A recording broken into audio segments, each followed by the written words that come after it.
I'm about to start casting and reloading 9mm. I currently have two guns chambered in 9mm. One, this High Point C9, and the other is the Beretta 92S that I just picked up. I've had this High Point for probably about 15 years now. I bought it brand new and it's worked flawlessly for me. Actually, I think I have a copy of the receipt somewhere. Let me see if I can find that and put it up here.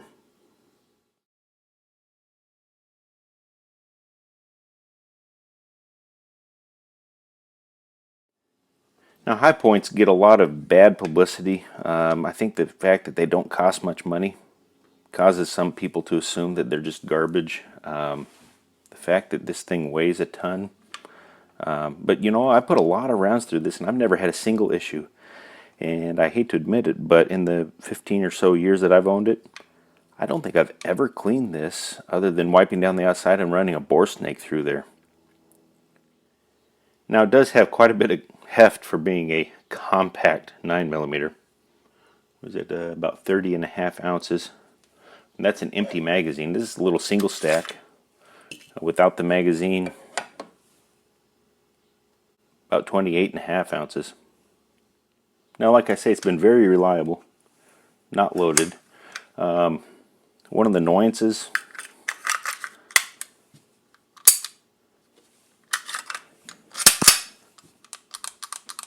that stupid magazine safety. It's got a horrible little plastic trigger. And in order to field strip this thing, you actually have to drive a pin out, which is part of the reason I don't think I've ever done that, so I'm going to do that today. Using the safety lever in this little notch where the slide lock is doesn't push it quite back far enough, so I took a stick from a Q-tip and jammed it in there just to push the slide back just a little further.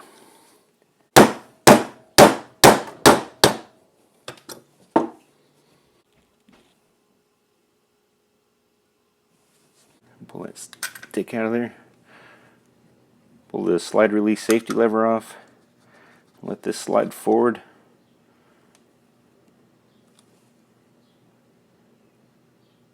You can see here the little piece that keeps the slide from coming all the way off.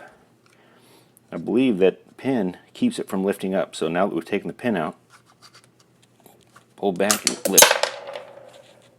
Well, apparently it's under spring tension.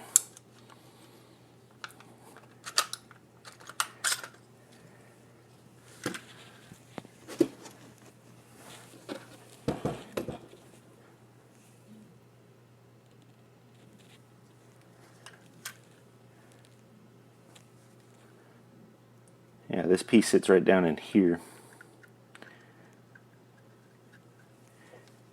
And that pin holds it in place. While I'm at it, I'm going to go ahead and take these plastic grips off.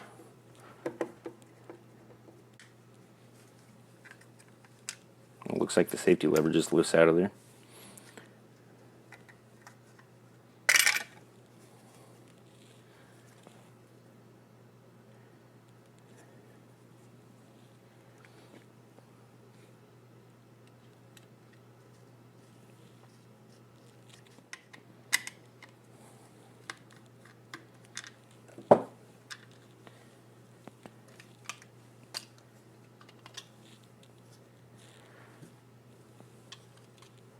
This piece here, I believe, is the magazine safety.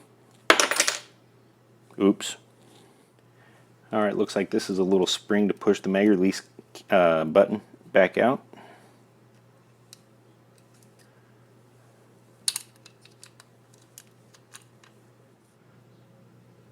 Well, really, for as much as I shot this the last decade and a half, it's pretty clean inside. There's really not a whole lot to these. I'm going to go ahead and slug this barrel, get it all cleaned up, and then get it put back together.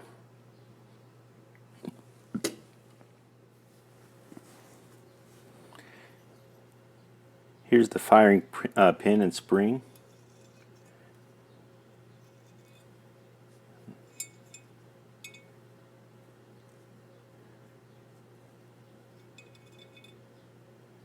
They just slide right out of there.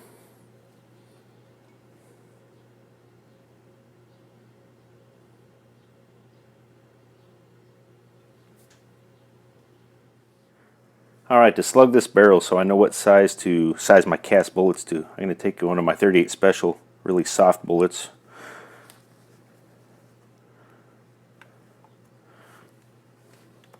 Make sure and get some oil on it.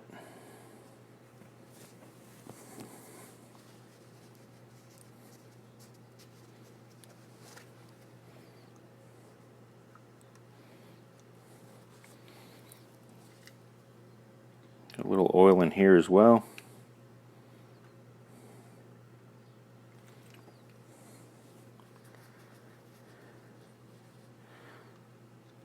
Start the nose of that bullet into the nose of the barrel.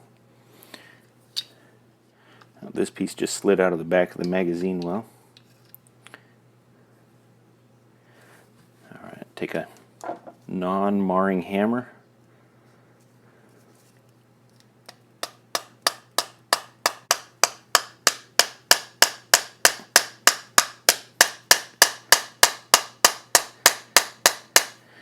And drive that into the barrel.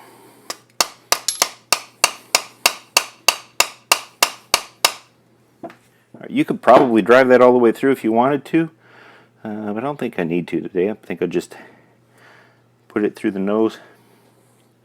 Now I've used wood dowels to drive bullets through or bullets out before, and it's worked for me at times. And there's times I've run into serious issues with the dowel shattering or breaking, and so I've got a metal rod here that I've wrapped in electrical tape.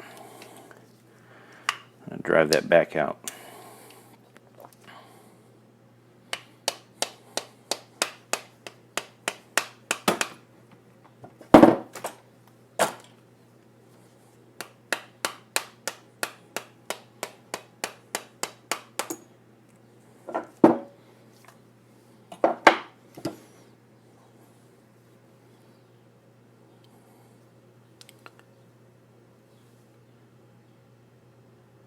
Alright, now you can see the rifling from that barrel embedded in the driving bands of the bullet. And now we're going to measure it. Now there's folks that'll tell you that you really need to use a micrometer to do this instead of calipers, and they're probably right, but I don't have any on hand. I'm going to try it this way, size my bullets, and if they function, then that's what we're looking for. Well, I went to measure the slug from this High Point C9 barrel, and I got 355, which is expected. Here's the problem. I counted the number of lands and grooves. It has 9, which is an odd number, which means when I'm measuring on one side of the land, I'm measuring on the other side on the groove, which is not the way that you get an accurate measurement. But this does tell me that the barrel is actually slightly larger than 355, so I think what I will do is try bullet size to 358, which I already do for my 38 Special, and see if they work in here. Now I think I've read recently that the current High Point C9 barrels are a 3 land and groove polygonal. Let's see if we can get this to focus. Polygonal rifling, but I've got an older model here. Well, I'm going to get it cleaned up now, put back together. Alright, to put this together, you get the hammer, or striker if you will, with the spring. And I believe the current ones come with a couple of springs. This appears to be a little piece of hard rubber. Guess you can't expect much from a gun that cost you a little over $100. Put that guy back in there. Set that aside at the moment.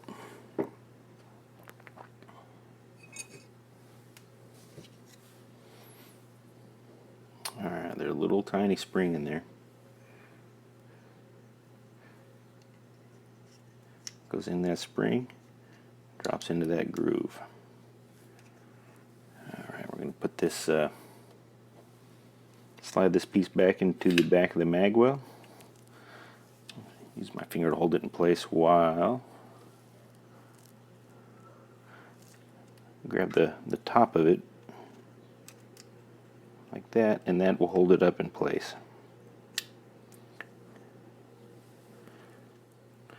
Go ahead and drop this down in that groove. Grab your sear, make sure the spring's in the bottom.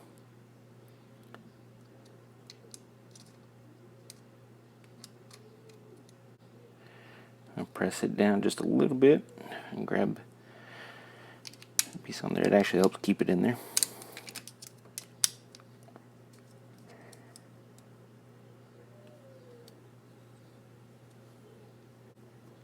The safety lever just sits in here. It actually works by when it slides up, it prevents that sear from dropping. As soon as you drop it, put this safety lever into the fire position, it allows that sear to drop.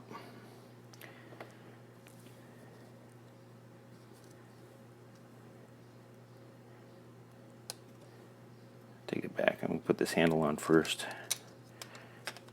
or this grip, I mean. Now we'll slide that into place.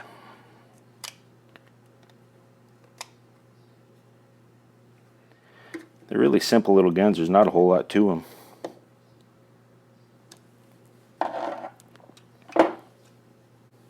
Put this little spring back into the mag release.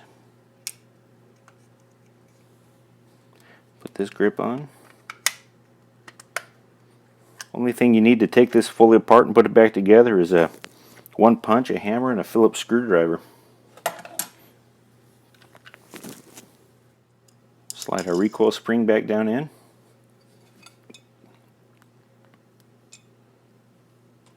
The front of the spring is going to sit against this flat part right here.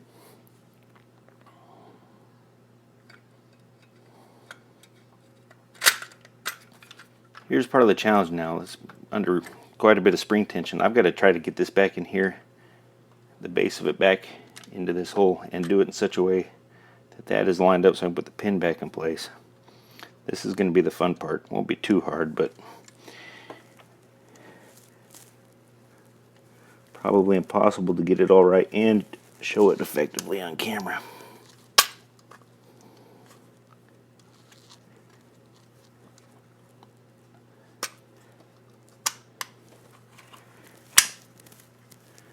I got it in there, but the hole is not lined up for the pin.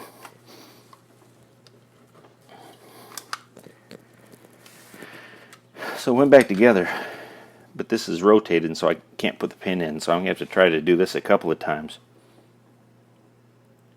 I'll save you the agony of trying to watch that over and over. Well, I finally got it lined up. That didn't take me too long, and it wasn't too painful. I found a real small pair of needle nose pliers helpful. I'm going to put this pin back in.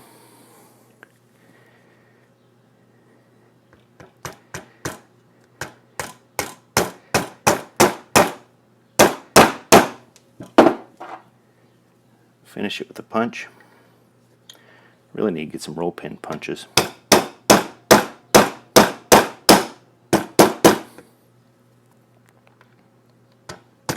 Alright, I got the pin under flush on this side. Let me check this side, make sure it's not sticking out. Catch the slide. It is under flush there as well. So,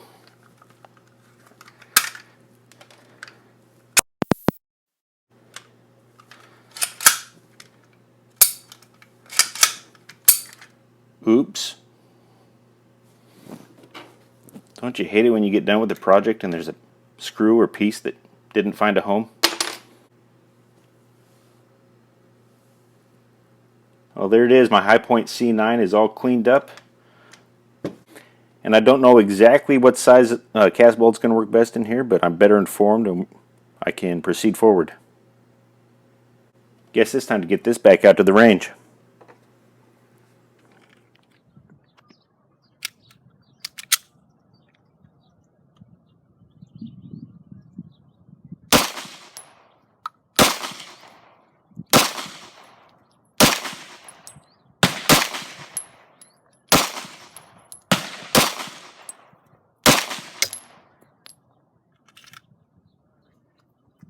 Seems to be working.